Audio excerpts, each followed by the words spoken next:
bahwa oleh karena itulah tim penuntut umum dalam Strakma telah dengan sungguh-sungguh mempertimbangkan untuk memutuskan tuntutan pidana terhadap terdakwa Richard Eliezer Pudihang Lumiu selama 12 tahun penjara karena secara sah dan meyakinkan telah melanggar ketentuan pasal 340 junto pasal 55 ayat 1 ke 1 KUH.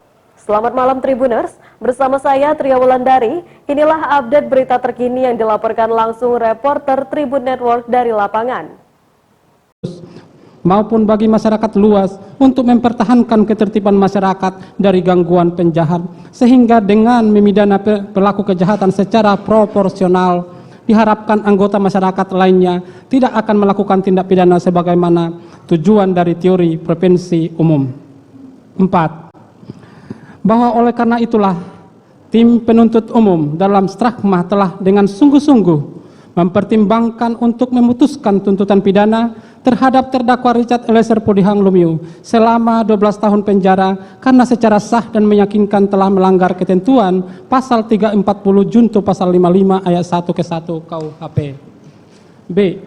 Nota pembelaan tim penasihat hukum terdakwa Richard Eliezer Pudihang Lumiu. 1. Analisa yuridis poin 76 halaman 30 pledoi tim penasihat hukum menyatakan terbukti secara sah dan meyakinkan bahwa terdakwa Richard Eliezer Pudihang Lumiu hanyalah merupakan pelaku yang disuruh melakukan tindak pidana manus ministra oleh orang yang menyuruh, yaitu saksi Perdi Sambo manus domina, sehingga terdakwa Richard Eliezer Pudihang Lumiu hanyalah merupakan alat yang tidak memiliki kesalahan.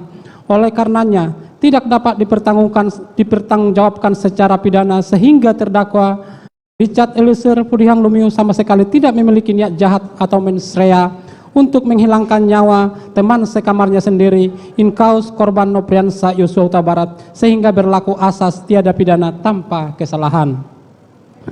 Dalil pledoi penasihat hukum terdakwa Richard Eliezer Pudihang Lumiu adalah tidak tepat.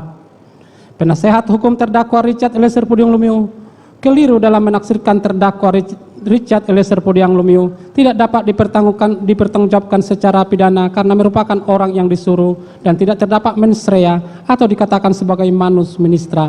Pada prinsipnya, sebagai orang aparat penegak hukum yang mempunyai disiplin keilmuan ilmu hukum tentu sudah mampu membedakan mana yang tidak dapat dijadikan sebagai pertanggungjawaban pidana dan mana yang dapat dijadikan sebagai orang yang dapat dijadikan sebagai pertanggungjawaban pidana. Sama-sama kita ketahui yang dikatakan dengan manus ministra adalah orang yang tidak mampu bertanggung jawab, yaitu A. Tidak dapat dipidana seseorang yang melakukan perbuatan yang tidak dapat dipertanggungjawabkan kepadanya karena kurang sempurna akal jiwanya atau terganggu karena sakit, pasal 44 KUHP.